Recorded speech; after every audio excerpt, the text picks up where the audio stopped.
Eh, bueno, la materia que vamos a comenzar a desarrollar en la noche de hoy, de la que vamos a hacer una presentación general y posteriormente vamos a ir desglosando las particularidades de los conceptos, vamos a comenzar a desarrollar la antropología teológica. Es decir, vamos a hacer un estudio del hombre, de su naturaleza, de la naturaleza esencial del hombre, de los rasgos distintivos del hombre, y aquí obviamente incluimos tanto hombre como mujer y explicaremos también más adelante las diferencias eh, entre varón y hembra. Esto para hacer una primera distinción, también hay un abordaje más común en el tema de las ciencias sociales, que es la antropología filosófica, es decir, la concepción del hombre que ha discurrido a través de la historia por las diferentes escuelas de filosofía. Aunque nosotros haremos algunas breves referencias a ciertas concepciones filosóficas del hombre o de la antropología, no nos vamos a centrar, o no va a ser el punto principal. Más bien se hará por cierto contraste para llegar a entender qué es lo que se entiende en la Biblia por esa antropología, para luego sí hacer, digamos, los contrastes necesarios. Entonces, esa sería la primera observación que se va a tratar. Como ya todos sabemos, pues evidentemente que nosotros el abordaje que vamos a hacer de la antropología es desde la fe cristiana, usando como fuente principalmente la formulación bíblica.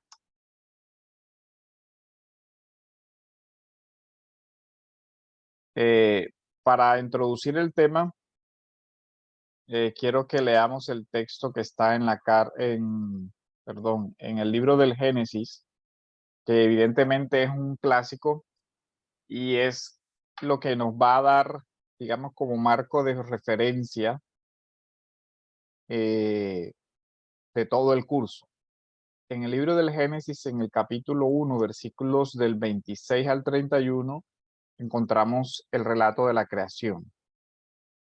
El relato de la creación eh, dice así, leo en las Sagradas Escrituras: y dijo Dios, hagamos al hombre a nuestra imagen, conforme a nuestra semejanza, y ejerza dominio sobre los peces del mar, sobre las aves del cielo, sobre los ganados de toda la tierra, y sobre todo reptil que se arrastra sobre la tierra. Creó pues Dios al hombre a imagen suya, a imagen de Dios lo creó, varón y hembra los creó. Y los bendijo y les dijo: sed fecundos y multiplicaos y llenad la tierra y sojuzgadla, ejerced dominio sobre los peces del mar, sobre las aves del cielo y sobre todo ser viviente que se mueve sobre la tierra.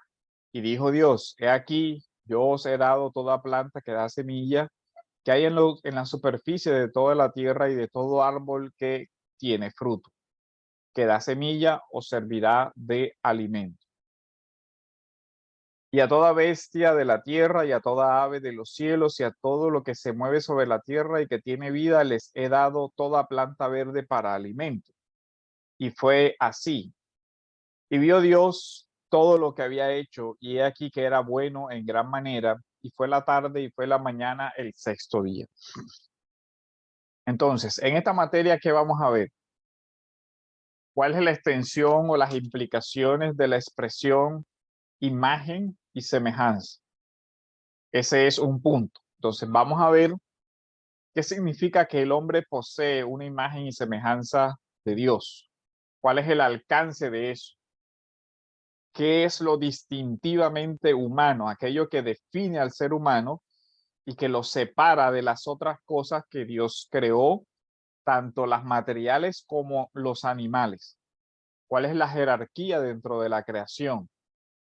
Porque vemos que la antropología tiene que ver también con la forma en que el hombre ejerce cierto dominio, porque la imagen y semejanza en este texto está relacionada con la creación. Entonces, vamos a hablar del hombre en particular, vamos a hablar de las relaciones que el hombre establece con la creación de Dios, el dominio.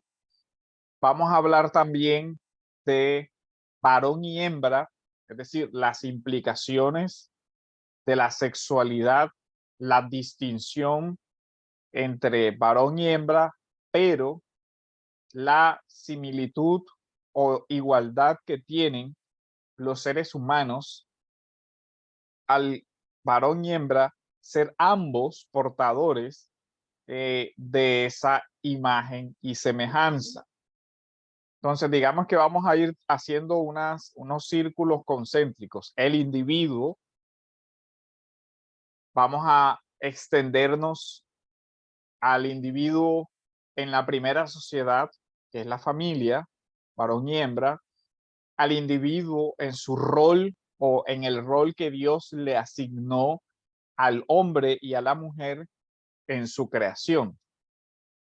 Vamos a hacer también una distinción entre lo que es el hombre y su naturaleza antes de la caída y el hombre y su naturaleza, cómo fue afectada después de la caída y cómo eso se refleja en los roles y en las diferentes dimensiones de las que habla el texto que hemos señalado. Entonces, digamos que esa va a ser la estructura del curso que nosotros vamos a desarrollar. Vamos a hablar también de la dignidad del ser humano, basado en el concepto de imagen y semejanza. Vamos a hablar de cómo se expresa esa imagen y semejanza principalmente en la razonabilidad o en la racionalidad que tiene el hombre en virtud de que Dios es un ser eh, racional y ha dado al hombre la inteligencia.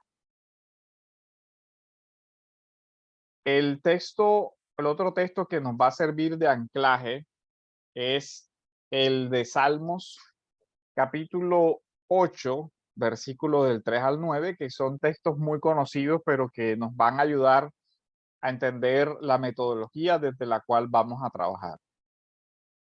Cuando veo tus cielos, obra de tus dedos, la luna y las estrellas que tú has establecido, pues miren, creación general. Recuerdan el orden del Génesis, Dios creó todas las cosas y luego creó al hombre. Y aquí viene la pregunta que sirve, digamos, o que es el eje del curso. ¿Qué es el hombre para que te acuerdes de él? Y el hijo del hombre para que lo cuides. Sin embargo, lo has hecho un poco menor que los ángeles y lo coronas de gloria y majestad. Tú le haces señorear sobre las obras de tus manos. Pues miren perdón, el relato bíblico siempre está uniendo la antropología con la creación y con el dominio sobre la creación. En el mismo Génesis nos habla del hombre y nos habla del dominio de la creación. Y en este texto vuelve a unirnos esas dos cosas, de tal manera que nosotros en antropología también nos vamos a ocupar de esta relación. Lo has hecho un poco menor que los ángeles y lo coronas de gloria y majestad. Tú le haces señorial sobre la obra de tus manos, todo lo has puesto bajo sus pies, ovejas y bueyes, todos ellos, también las bestias del campo, las aves de los cielos y los peces del mar, cuanto atraviesa las sendas de los mares, oh Señor nuestro, cuán glorioso es tu nombre en toda la tierra. Ahora, ¿por qué es importante el abordaje de esta materia? O sea, ¿cuál es la justificación de esto? Miren lo que dice eh, el conocido psicólogo evolucionista Steven Pinker. Él tiene una famosa obra que se llama La tabla rasa, que habla sobre la negación moderna de la naturaleza humana. Y miren el análisis que él hace sobre el tema antropológico. porque es relevante. Él dice, la concepción que podamos tener sobre la naturaleza humana afecta a todos los aspectos de nuestra vida, desde la forma en que educamos a nuestros hijos hasta las ideas políticas que defendemos. Pues miren cómo lo plantea Pinker. Digamos que es interesante que él no no es creyente ni siquiera, pero da en el punto cuando dice, lo que se crea sobre la naturaleza humana va a determinar lo que se cree sobre muchas cosas. Lo que nosotros creemos que es el hombre, lo que nosotros creemos como esencial y perteneciente al ser humano, eso va a tener una implicación en muchas cosas. Y él habla de las esferas en que eso tiene injerencia. Y una de las que toca es la educación y la política. Él dice, lo que el hombre cree sobre la naturaleza humana va a marcar cómo educamos a las demás personas. La antropología es la base de todo, de lo que nosotros creemos de la naturaleza del hombre, lo que nosotros creemos de la naturaleza de la mujer, va a ser el marco de referencia para construir una idea de familia, que es algo que nosotros hemos visto que estos tiempos han distorsionado. Lo que nosotros estamos afrontando hoy con el tema, por ejemplo, de la ideología de género, es un ejemplo de lo que Pinker pone de presente, porque todo lo que nosotros vemos con este tema de la ideología de género, lo que hay de sustrato, lo que hay debajo de eso, es una concepción de la naturaleza humana, una concepción que hay que evaluar. Y además de eso, es no solo una teoría de la sexualidad, porque a veces las personas se enfocan en lo que es más evidente de ese tipo de ideologías. Es una teoría sobre la sexualidad, pero cuando se estudia el trasfondo de todas estas formulaciones, no solamente es una teoría de la sexualidad humana, es una teoría de la humanidad, es incluso una nueva metafísica, una redefinición de lo que consiste ser hombre y de lo que consiste ser mujer. Aquí vemos entonces la importancia de abordar la antropología teológica, y hacer un breve diálogo con las ideas que nos están circundando y que están influenciando tanto la educación, el arte, la filosofía, todo, porque la concepción antropológica afecta, se extiende a todo. Ahora, el cristianismo también tiene una particularidad en cuanto a la concepción antropológica. Por ejemplo, la caída, la doctrina del pecado original, marca una diferencia entre esto. Y aquí vamos a ver incluso similitudes con teorías filosóficas de esa época. Entonces, lo que nosotros lo que vamos a abordar en esta materia es tratar de dar una respuesta a la pregunta, ¿qué es el hombre? Y a tratar de entender las implicaciones que tiene dar respuesta a esta pregunta a nivel individual, a nivel interpersonal, a nivel social y a nivel cultural. Esta es la guía que vamos a seguir. A nivel individual, porque el hombre fue creado con una individualidad, es decir, es único e irrepetible. Pero también, dado que todo ser humano posee la imagen y semejanza, hay rasgos que son universales en el hombre, pero que son distintivos del hombre. Uno de ellos, por ejemplo, es la racionalidad. Entonces, para la concepción antropológica viene a ser importante la teoría del conocimiento, porque una de las particularidades más grandes del hombre es su capacidad de pensar, su capacidad de conocer. Entonces vamos a hablar en este curso del algo de los elementos de la posibilidad del hombre de conocer, lo que se llama epistemología, cómo conocemos la realidad en la cual vivimos, porque es particularidad del hombre la conciencia. Y hablaremos algo del tema de la conciencia y de la diferencia entre la razonabilidad y la conciencia del hombre y los animales, una distinción que hoy se está perdiendo. La capacidad de ser consciente de sí mismo. Las acciones humanas tienen la particularidad de que son acciones que son conscientes, es decir, nosotros sabemos que estamos actuando, mientras que las acciones o los movimientos animales no están acompañados de la conciencia, sino de un mero instinto que les direcciona. El hombre es el único ser que conscientemente actúa en búsqueda de fines que él considera buenos. Y aquí se une esta idea con la de finalidad. ¿Cuál es el fin por el cual Dios creó al hombre? ¿Cuál es el sentido de la vida humana? Todo eso aborda la antropología. La antropología toca, se extiende a muchas cosas. Por ejemplo, no se puede hablar de antropología sin hablar de la psicología humana, en el sentido de psique, de qué contiene el alma humana.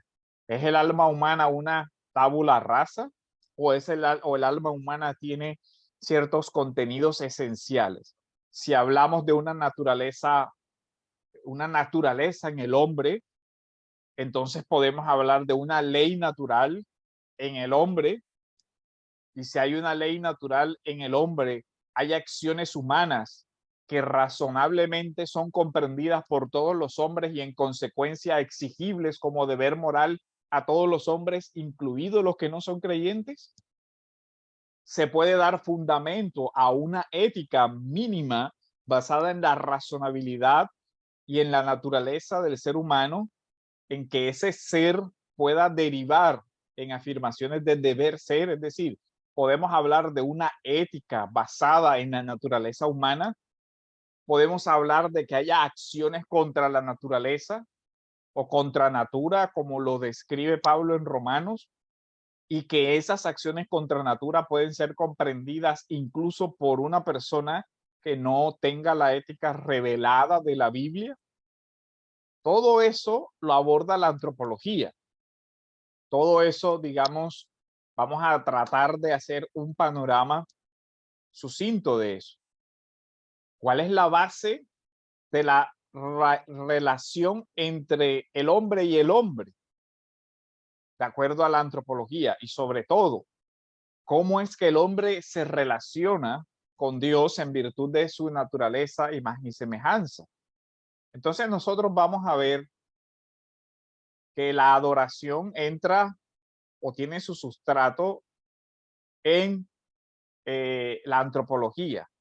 Si nosotros creemos que el hombre, que dentro del concepto de imagen y semejanza entra la racionalidad, entonces Dios es el que dio esa razón al ser humano y por lo tanto la adoración verdadera no puede anular la misma naturaleza que Dios le dio al ser humano.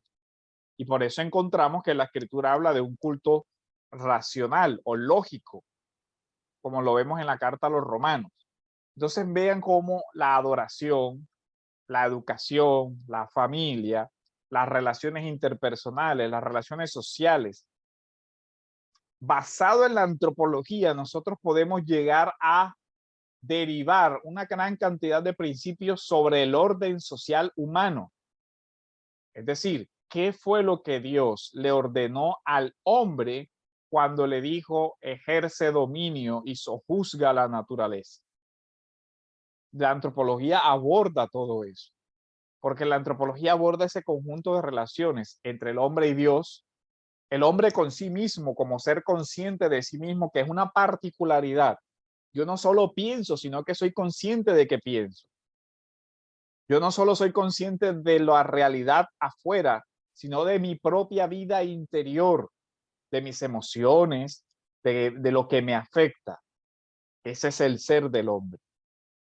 Por supuesto que el hombre necesita por la misma naturaleza que Dios le dio, la sociabilidad. No es bueno que el hombre esté solo.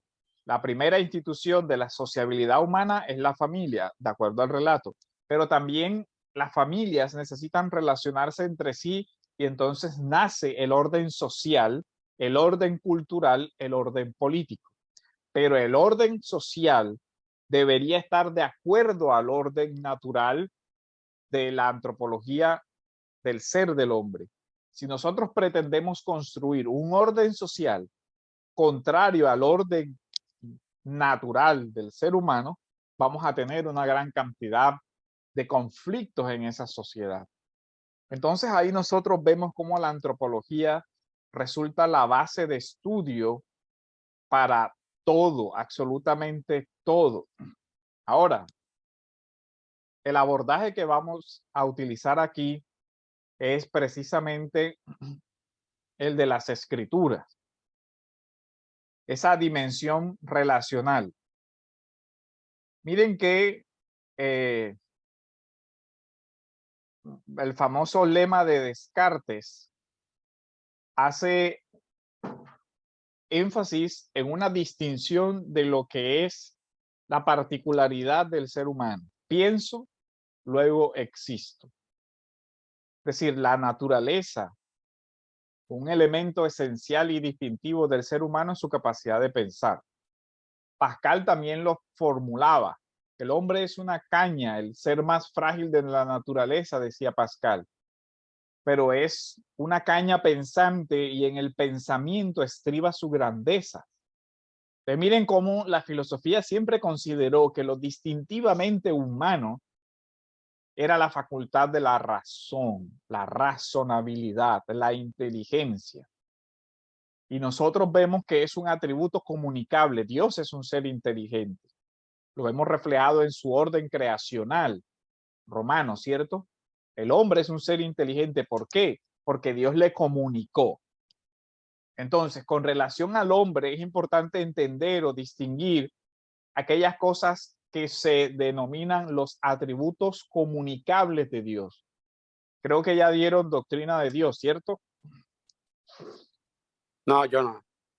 Ah, ok, bueno, entonces, tradicionalmente se han distinguido entre los atributos que pertenecen al ser de Dios y de los que nadie participa, como la aceidad, la impasibilidad, la omnisciencia, todo eso. Pero hay otros que Dios comunica al hombre, como la vida, incluso la vida eterna nos es comunicada, solo Dios es eterno en sí mismo, en su ser y en su naturaleza.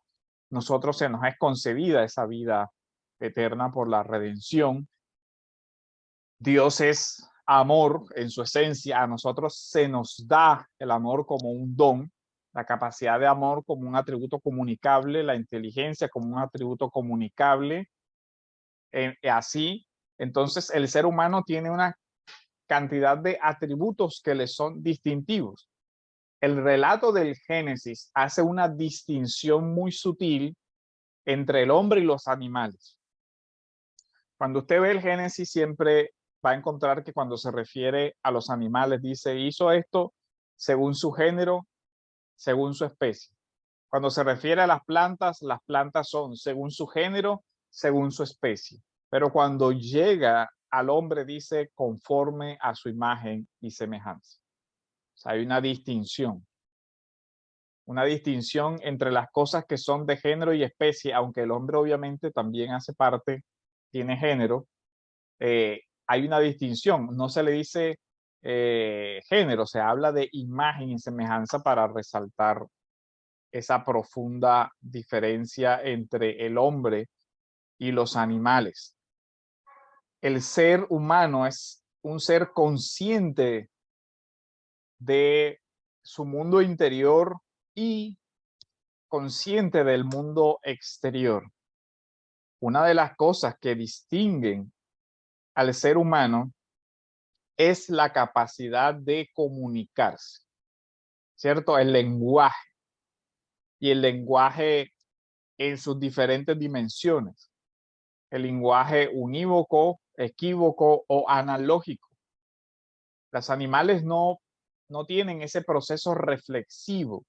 El hombre sí tiene esa capacidad y tiene una capacidad tan grande de utilizar el lenguaje que nosotros vemos que el lenguaje afecta la vida del ser humano. Como Proverbios habla en muchas ocasiones, la palabra suave calma la ira. Escuchar el sabio consejo redirige la vida de un ser humano. Escucha, hijo mío, las enseñanzas de tu padre y no abandones la instrucción de tu madre. O sea, cuando nosotros vemos todo eso, vemos que uno de los elementos distintivos no solamente es que el hombre es consciente de sí, sino que puede expresar aquello de lo que es consciente por medio de las palabras, del lenguaje. Aunque todo parece indicar que los animales tienen cierta sociabilidad, la sociabilidad que es peculiar del hombre es mediada por su capacidad de pensamiento, por su capacidad de comunicación, de hablar. Entonces, de ahí que lo propio del ser humano sea la palabra, el hablar. Y por medio del hablar se establecen relaciones, se establecen matrimonios, se establecen la crianza, se establecen las relaciones sociales como los contratos. Entonces, el diálogo, el lenguaje, tiene que ver con una amplia gama de situaciones. Ahora, la definición particular que nosotros encontramos en la Biblia es la del hombre como creado a imagen y semejanza.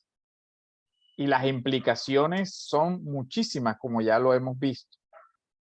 Ahora, también nosotros vemos que el hombre tiene dimensiones en su ser. Cuando nosotros vemos el relato de Génesis, capítulo 2, versículos del 7 al 8, si alguien lo quiere leer, para que me vayan ayudando.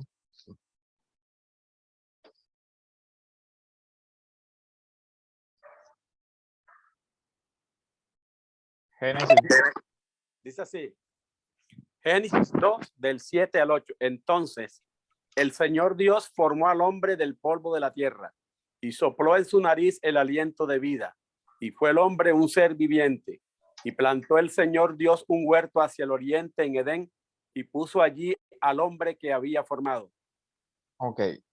Entonces, lo distintivo, o un aspecto distintivo de la antropología teológica cristiana, es la concepción de un ser dual.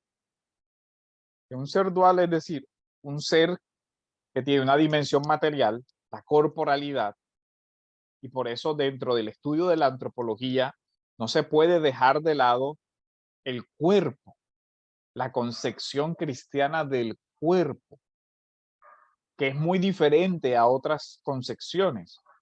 Nosotros como creyentes consideramos el cuerpo digno, porque la misma escritura nos habla de que el cuerpo es templo del Espíritu Santo. Pero también sabemos que nuestro cuerpo tuvo un cambio en el cuerpo en este texto del diseño inicial antes de la caída y el cuerpo después de la caída. Así como la mente de Adán es diferente a nuestra mente hoy, ¿cierto?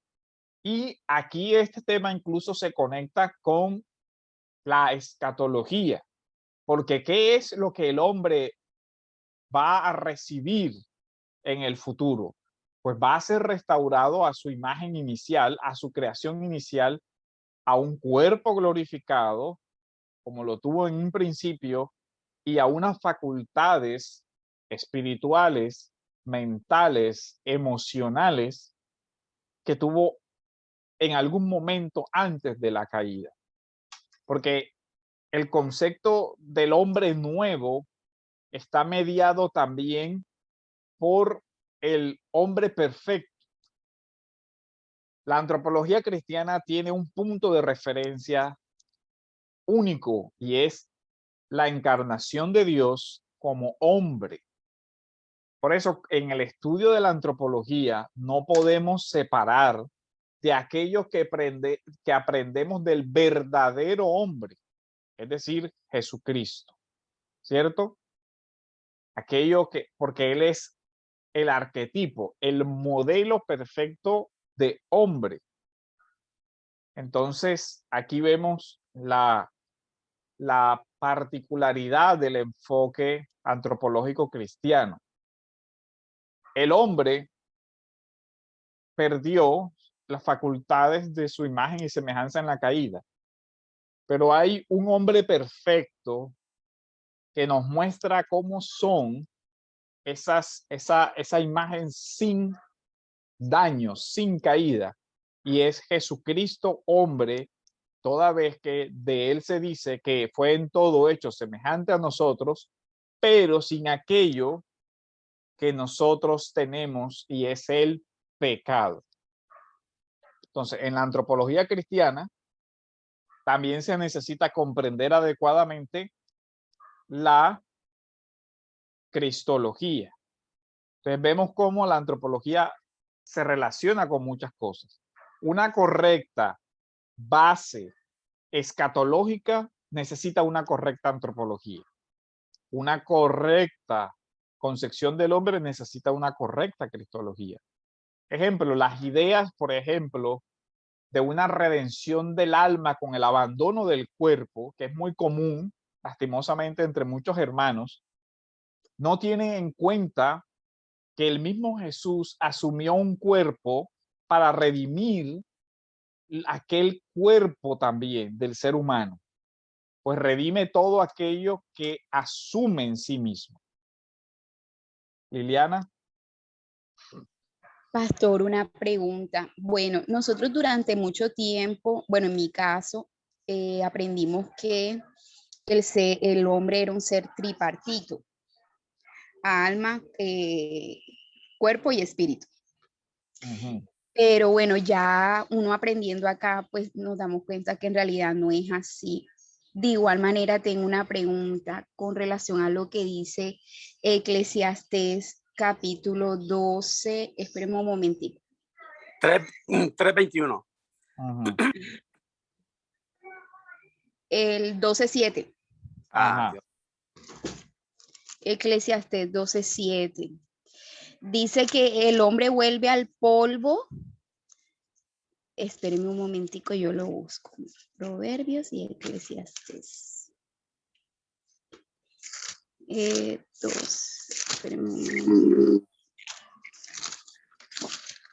12:7 dice, el polvo vuelve a la tierra como era y el espíritu vuelve a Dios que lo dio. Allí a qué se refiere la palabra en sí a espíritu. Y si todo espíritu vuelve a Dios, ¿cómo sería allí ese versículo? Lo que pasa es que ten en cuenta que hay facultades del ser humano y hay tres escuelas, hay una menos conocida, está el monismo, el dualismo y la tricotomía. La tricotomía es en gran medida, y les voy a mandar un artículo y eso lo explica así Justo González en su Historia del Pensamiento Cristiano. Él dice que la tricotomía es la asunción cristiana de la concepción gnóstica del ser humano. De ahí viene esa concepción. Por su parte, el dualismo también en la antropología cristiana hay una gran influencia de Platón, porque Platón distinguió entre inmaterial y material.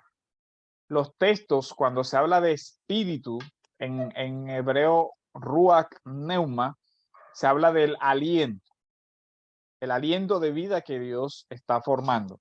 Hay tres palabras fundamentales en este tema: el soma, el cuerpo, el ruach o espíritu, y la nefes, el alma. Pero eso lo vamos a ir distinguiendo. El tema es que el cuerpo tiene el ser humano tiene diversas facultades que no quieren decir igual a diversas partes. Por ejemplo, Deuteronomio también dice: amarás al Señor tu Dios con todo tu corazón, con toda tu alma, con toda tu mente, con todas tus fuerzas. No quiere decir que el hombre tenga todas esas partes, es una forma de hablar. de resaltar las diversas facultades del ser humano y como todas las facultades del ser humano son redimidas o deben ser rendidas a Dios. Entonces, el regreso del alma no anula el hecho de que el cuerpo también en algún momento va a ser redimido. No sé si eso responde a la pregunta. O sea que Liliana. ahí espíritu no necesariamente se refiere a un espíritu como tal, sino al alma. Ajá, es que las palabras son intercambiables. En algunas ocasiones se usa alma y en otras se usa espíritu. La teoría de la tricotomía es porque entendió que eran cosas distintas, o sea, que una cosa era el alma y otra cosa es el espíritu. Pero realmente se usan muchas palabras para hablar de la misma cosa. Recuerden algo, cuando vimos interpretación, la estructura de paralelos, ¿cierto? Mi alma tiene sed de Dios y mi espíritu te anhela. No se lee como si alma es una cosa y espíritu otra. Se lee como un paralelismo donde alma y espíritu son la misma cosa por la forma poética de hablar.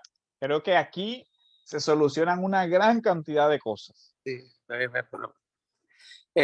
buenas noches, pastor. De pronto yo le entendía, Liliana fue. Ajá. Es que independientemente de que sea espíritu y alma las mismas cosas o la misma sustancia, de pronto la pregunta es que ya es una regla general que tanto el espíritu o el alma asciende al creador que lo dio. Entonces, ¿cómo queda la persona, digamos, impía, por decirlo así? Porque se sobreentiende que los justos, o sea, los creyentes, toda alma o todo espíritu del creyente asciende a Dios, pero un alma injusta, impía, ¿cómo también va a ascender a Dios? De pronto esa podría ser la otra pregunta, o no sé si Liliana se quiso referir a eso. Entonces, Sí, ese sería... también. Bueno, Sí, en ese caso, acuérdense que habrá resurrección de justos e injustos para el tema del juicio. Entonces, todas las almas, todas las personas irán a corresponder a ese tribunal. Entonces, pero miren que la concepción antropológica inevitablemente lleva a la concepción escatológica y vendrán otros temas más difíciles, como el tema del estado intermedio, como el tema de qué pasa después de la muerte, porque también eso tiene que ver con todo esto. Entonces, este tema tiene muchísimo, porque se relaciona con muchas cosas. Pastor, igual esta pregunta que yo pensé que iba a mencionar Liliana, Eclesiastés 3:21. ¿Quién sabe que el aliento de vida del hombre asciende hacia arriba y el aliento de vida del animal desciende hacia abajo a la tierra? Entonces, como algunos dicen que no, los animales no tienen alma, pero no tienen espíritu. Entonces, como aquí aliento de vida es rúa, que es espíritu, Ajá. entonces también podríamos decir que es tanto rúa como nefi, como igual. Sí, la diferencia es entre un alma racional y un alma, digamos, no racional. El ser humano tiene un espíritu y la particularidad del alma humana es esa razonabilidad. Pero a los animales, también en Eclesiastés dice que un mismo espíritu tiene el hombre y el animal, creo que dice.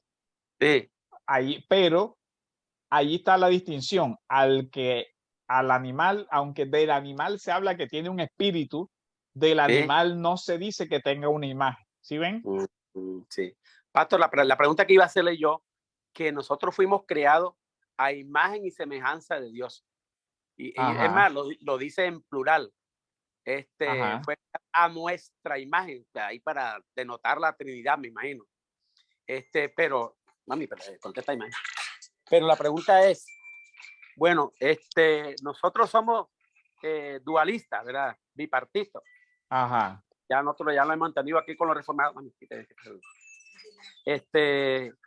Entonces la pregunta sería, si la imagen de Dios, nosotros fuimos creados a imagen de Dios, y Dios no tiene cuerpo, solamente Dios es espíritu. Entonces, ¿cómo se entiende que fuimos creados a la imagen de Dios si nada más Dios tiene espíritu y no tiene cuerpo? Yo creo que también Dios tiene alma también, porque Él siente. Tiene alma y tiene espíritu, pero no tiene cuerpo. Entonces, ¿cómo se entiende que nosotros fuimos creados a imagen de Dios? Es más, ¿cómo se entiende que fuimos creados a imagen del Espíritu Santo? De pronto a imagen del Hijo, sí, porque el Hijo tiene cuerpo, alma y espíritu. Sí, pero miren que el tema es que por eso dentro de la teología clásica se asoció la imagen con la razonabilidad o con la racionalidad, con la inteligencia y con las facultades intelectivas, porque es lo más distintivo del ser humano y lo que lo diferencia de todo el resto de la creación. Entonces, ese es un punto importante. Y el otro punto, por eso decía que cuando se complementa la revelación cristiana, en la encarnación de Cristo, nosotros vemos la importancia del cuerpo.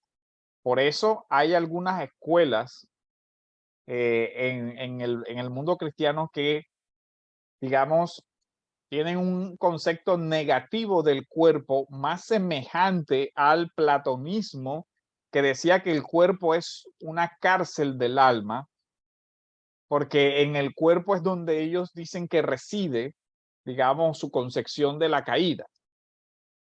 Pero lo contrario es que el cristianismo tiene una visión positiva del cuerpo por varias razones. Una, porque fuimos creados con ese diseño corporal. Y dos, porque el Señor Jesús asumió esa corporalidad y le da una entonces mayor dignidad, pues Dios mismo se hizo o Dios mismo asume la corporalidad para redimir también la corporalidad y no solo la dimensión intelectiva o espiritual del ser humano. Entonces, miren la importancia de la antropología. ¿Por qué? Porque esto tiene mucha connotación. Ejemplo, el ejercicio legítimo de la curación del cuerpo. La gracia común de la medicina. Nosotros tenemos una visión positiva de la ciencia que trata el cuerpo porque nosotros creemos que el cuerpo es digno de los esfuerzos humanos para su conservación, su restauración, su tratamiento. Entonces ya ven, por ejemplo, no vemos el sufrimiento como algo meritorio. Nosotros tenemos, al tener una concepción antropológica de la dignidad del cuerpo humano, creemos que hay prácticas que no son acordes a esa dignidad del cuerpo que le pertenece. Entonces, miren cómo todo eso, la antropología nos ayuda a ubicar muchas de las áreas del pensamiento humano. Entonces, eso como para tenerlo en cuenta. Recuerden que estamos haciendo un panorama, ¿cierto? O sea, estamos viendo generalidades sobre la importancia de la antropología, cómo afecta muchas cosas, cómo afecta las relaciones interpersonales, cómo afecta todo. Por eso es importante tener toda esta parte. Entonces, básicamente el texto que leímos, el de Génesis 2:7, nos muestra que hay una corporalidad, polvo de la tierra, y sopló en su nariz aliento de vida. Las dos cosas, el cuerpo y el aliento, forman que llegó el hombre a ser un ser viviente. Y bien. Ese ser viviente fue diseñado para vivir ¿dónde? En un mundo material. Y plantó el Señor Dios un huerto hacia el oriente en el Edén y puso allí el hombre que había formado. De ahí que nosotros no tenemos un concepto negativo de la creación.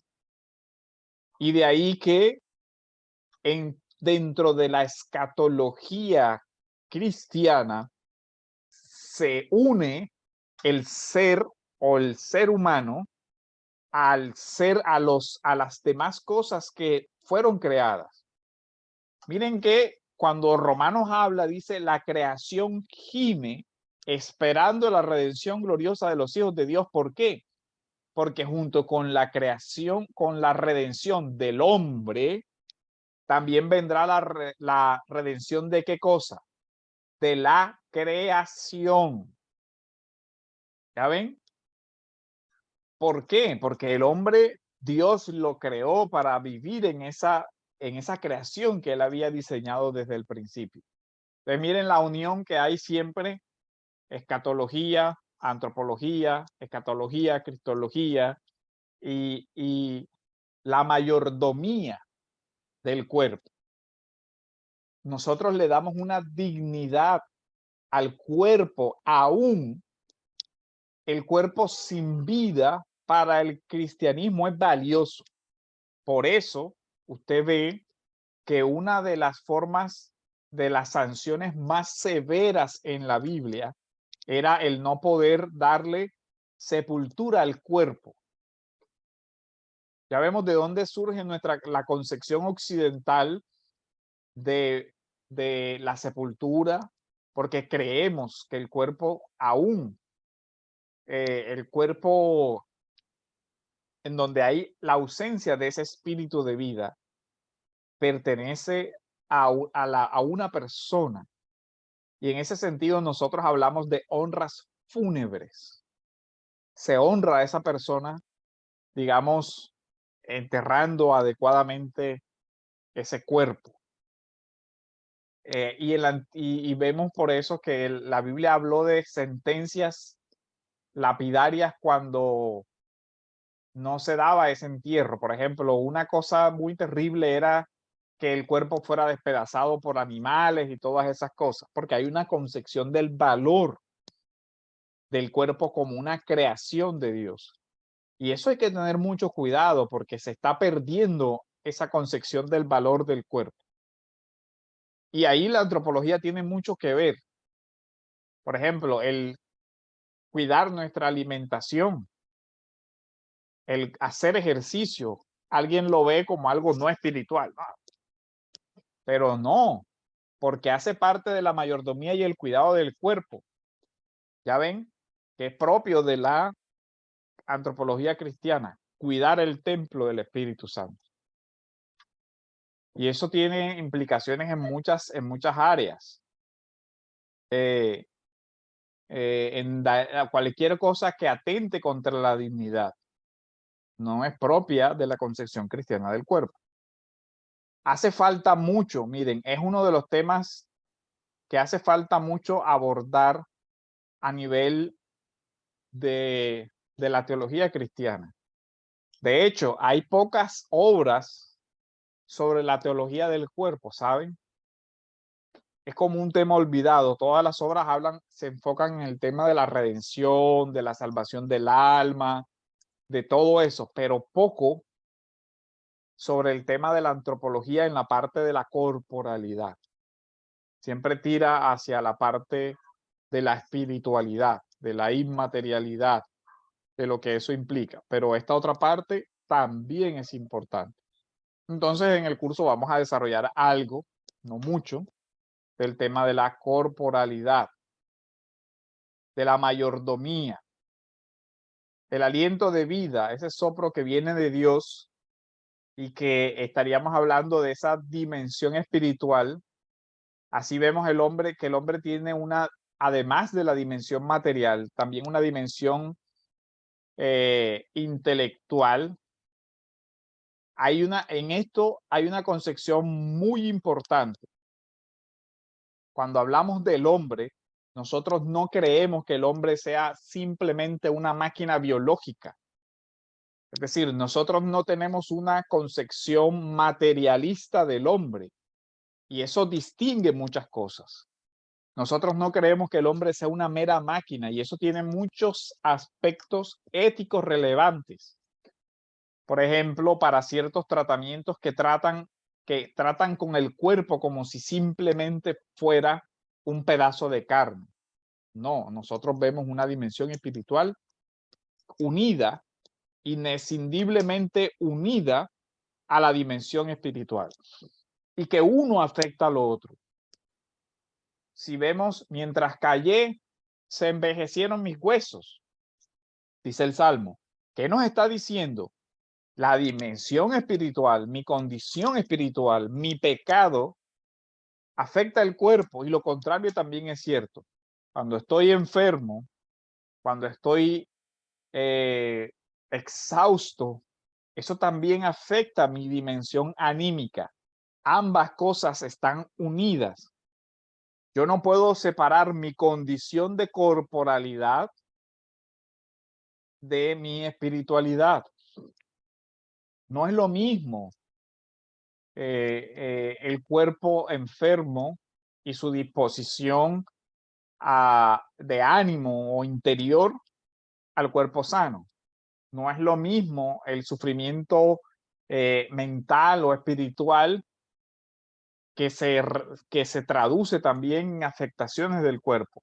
Somos un ser psicosomático, somos un ser en que lo corporal afecta nuestra percepción, nuestras emociones, nuestra voluntad y viceversa.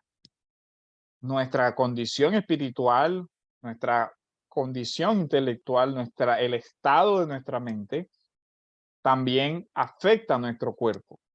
Si se produce por un evento un gran miedo en nuestra mente, nuestro cuerpo reacciona y eso lo sabemos, ¿cierto? Entonces vemos esa unidad en todo. De ahí que nosotros vemos también que la antropología parte de que ese individuo está unido a una dimensión social.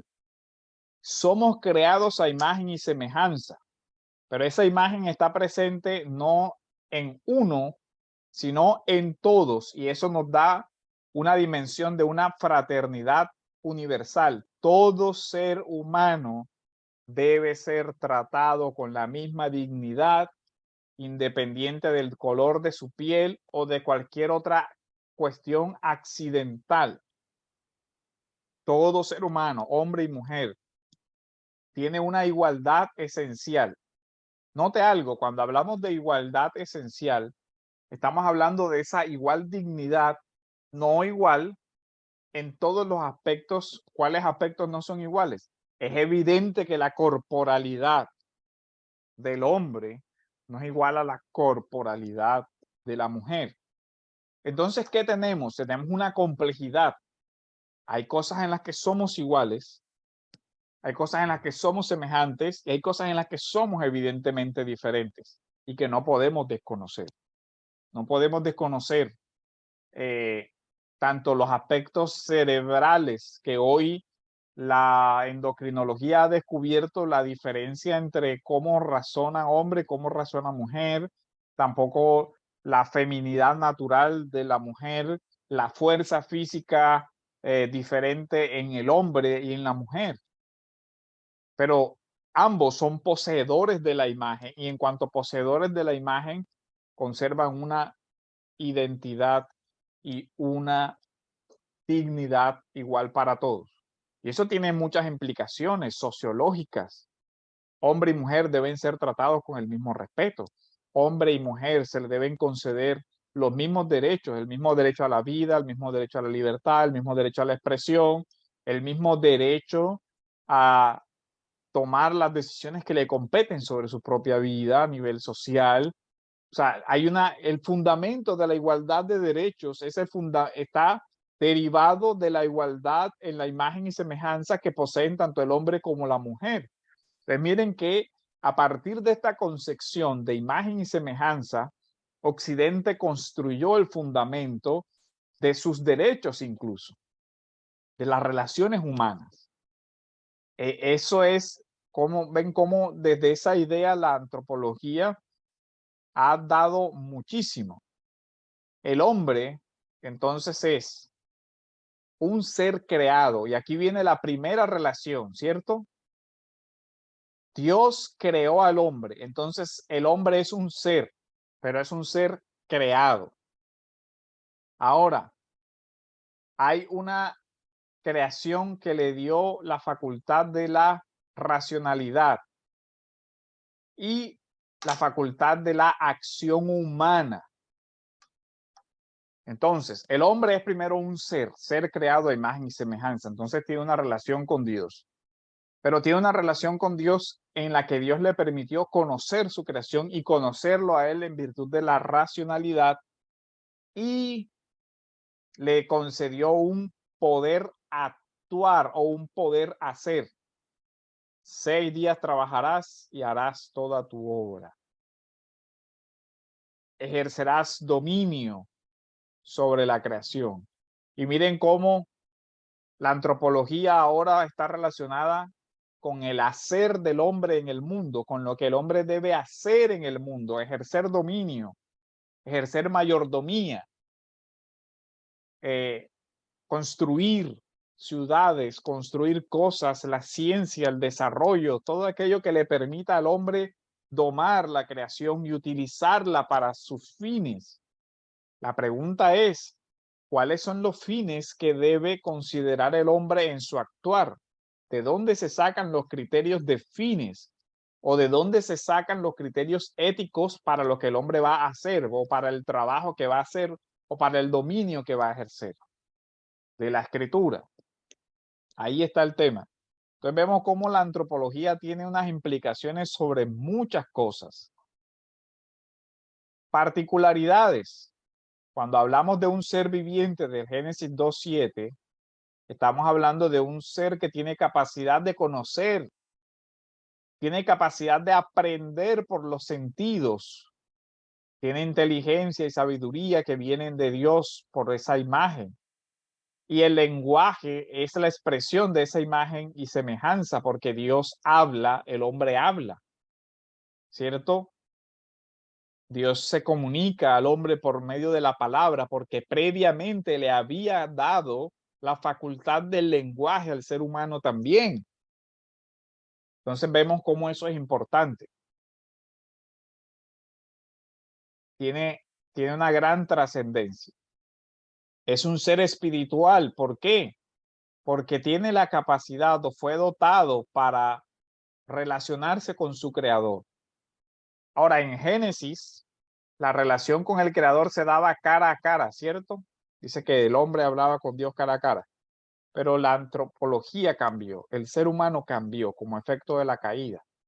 Y ya esa relación directa se interrumpe. Pero esa relación directa está siéndose restaurada en la persona de ¿quién? En la persona de Jesús. El mundo, el hombre está siendo restaurado. La caída es un ser relacional. No es bueno que el hombre esté solo. Oí tu voz, comprensión, conocimiento. El hombre puede conocer, ¿cierto? Por la iluminación del Espíritu Santo, la revelación especial. Pero también el hombre puede conocer la revelación general. Entonces, el conocimiento es una parte importante de la concepción antropológica. El hombre debe conocer, porque para administrar la creación de Dios se requiere la comprensión de la creación. Para poder ser un buen administrador, para poder cumplir con aquello que le fue encomendado hacer, ser responsable, ser un hombre que labre la tierra de acuerdo a la voluntad de Dios. Pero también incluso se le dio al hombre una percepción estética. Cuando Dios le lleva a la mujer, dice, he aquí, esta es carne de mi carne, hueso de mis huesos. O sea, hay una percepción de lo bello, de la diferencia, de todo eso. Y el ser humano tiene esa capacidad del deleite estético, del deleite por medio de los sentidos, de las percepciones sutiles, de los colores, incluso el lenguaje, no solo de las palabras, sino ese lenguaje no verbal también. Es una particularidad del ser humano, la comprensión de esas profundidades del ser. Ahora, todo eso lastimosamente fue objeto de daño, porque con relación al ser, miren la tentación de la serpiente, serás como Dios, o sea, vas a cambiar de la naturaleza de ser creado a ser igual a. Conocerás el conocimiento, conocerás el bien y el mal, y harás las cosas que Dios hace. Entonces, la distorsión de la serpiente toca todas las esferas de la humanidad. Su lugar como ser creado lo quiere usurpar el trono de Dios, su límite del conocimiento. Dios tiene un conocimiento infinito, eterno, omnisciente. No, el ser humano tiene un conocimiento derivado de lo que Dios le enseña, de lo que Dios le concede, ilimitado, porque el único que tiene un conocimiento ilimitado es Dios. El hombre tiene un límite de su conocimiento. Entonces, eso también lo distorsiona la serpiente. Y sobre todos esos aspectos se extiende la caída. Por eso la teología reformada habla de la doctrina de la depravación total. Con total no se refiere a que el hombre sea todo lo malo que puede ser. Con total se refiere a que los efectos de la caída se extienden a todas las facultades humanas, a todo el ser, a todo completo, a su espíritu, a sus emociones, a su voluntad, a su intelecto, a su cuerpo. Entonces, de todo eso vamos a ir abordando. Eso es lo que vamos a tratar de todo este tema. ¿Por qué es tan importante este tema de la antropología, sobre todo hoy? Porque nosotros estamos viendo cómo hay una desorientación antropológica, un clima cultural que ha contribuido a desestructurar la familia al pretender borrar las diferencias creacionales entre el hombre y la mujer, al considerarlas como simples condicionamientos históricos y culturales con la famosa ideología de género. También la distorsión entre el saber humano, que cada día se hacen distinciones extrañas, movimientos extraños que van falseando la propia ciencia. Y curiosamente, todo ese tipo de ideas no permite que se defiendan la dignidad humana. El caso más lamentable es el del aborto, donde se niega la condición de ser humano al niño que está en el vientre. Y se le niega la protección jurídica al que está por nacer porque se le considera que no es persona. Y todas esas cosas, en últimas, son los efectos de las distorsiones en las concepciones antropológicas. Ya ven hasta dónde puede llegar a afectar una sociedad que tenga una concepción antropológica diferente, porque eso se va a reflejar en el trato que le damos, en la protección que le damos al ser humano, en la protección que damos a un cuerpo, en la protección que damos a la vida misma. Se termina reflejando en todo eso. Entonces, esa es, digamos, un marco general de lo que vamos a ver en esta materia, y es como la introducción. Esto era lo que teníamos preparado para desarrollar hoy, todo ese panorama. Y ahora, ¿hay alguna pregunta, duda o comentario? Sí, pastor, ¿cómo va a ser el sistema de evaluación? Bueno, el mismo que venimos trabajando. Entonces, ¿cuál es? La participación en clase, los ensayos y los informes de lectura, ¿vale? Les voy a mandar el libro que se llama Creados a su imagen, para que lo comiencen a leer, y la misma metodología que fuimos desarrollando en la clase anterior. se lee el capítulo y se formulan las preguntas del capítulo. Los temas del libro no van a ser los mismos que vamos a ver en las clases. ¿Por qué? Porque no tendría sentido que yo les repita lo mismo que ustedes van a leer en el libro, ¿cierto?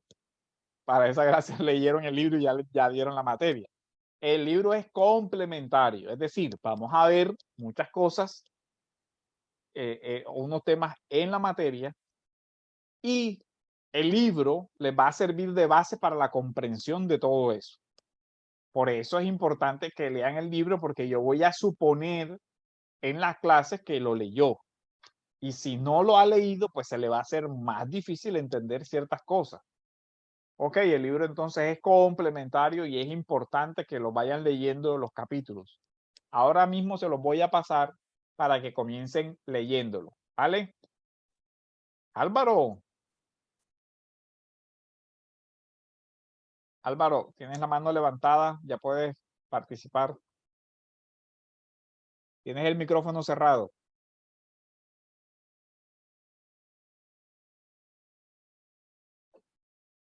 Álvaro levantó la mano, pero no. Bueno, Álvaro, pastor, mientras que el doctor Pájaro soluciona ahí, recordarle a los estudiantes que aún no han entregado el ensayo de la anterior asignatura. Están pendientes con ese ensayo y ojalá muy pronto lo hagan, porque ya Medellín me está solicitando las notas. Entonces, estamos a 11 de julio. Podemos entregar los ensayos hasta por aquí lo tengo anotado un momento, hasta el 22, o sea, 2 semanas a partir de hoy, hasta el viernes 22, para entregar los ensayos de introducción al Nuevo Testamento. Sí, nada más tengo el de Gaspar. El resto de ensayos no los he recibido, así que pónganse pilas. No, sí, de aquí al viernes, si el resto no ha entregado, la materia será la más mínima, porque ya no podemos esperar más. Ya esa Ok. materia, ese curso se terminó hace rato y solamente el hermano Gaspar lo ha entregado. ¿Ya me escucha? Sí, ya, ahora sí. Te escuchamos, Álvaro. Buenas noches, pastor. Dios lo bendiga. Amén. Y un saludo a los otros. Tenía rato que no los escuchaba, no los veía. Ujú. Pastor Oduber, no sé si no capté bien. Observé que hacía mucho énfasis en la capacidad de pensar del hombre. Ajá. Y cómo queda el demente en una condición especial que tiene el humano entre todo esto que se está hablando. Ujú. Sí, miren, es semejante a la condición de la enfermedad.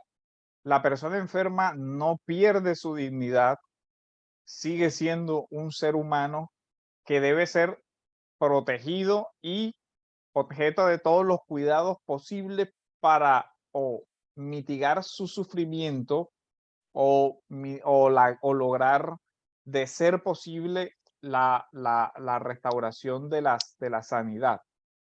Esos, digamos, que son un efecto también de la caída. Cuando yo me refiero a la enfermedad, no solamente a la enfermedad física digamos, qué sé yo, la que afecta a los miembros, el órgano, sino que hay la enfermedad mental también, porque también la enfermedad espiritual, anímica, la depresión, el temor, la esquizofrenia, la ansiedad, todo eso hace parte de los efectos negativos del pecado. Entonces, esa parte es importante, Álvaro, digamos, la enfermedad del alma, por ponerlo de alguna manera. La enfermedad que no solamente es corporal, sino de la espiritualidad del ser humano. Bueno, pastor, le agradezco esa parte. Me queda otra que quisiera tocarla de inmediato. Ajá. Y si el ser humano, una de sus características es ser racional, pero es que el demente pareciera que no lo es, de acuerdo al concepto que nos han dicho hasta ahora, ¿verdad?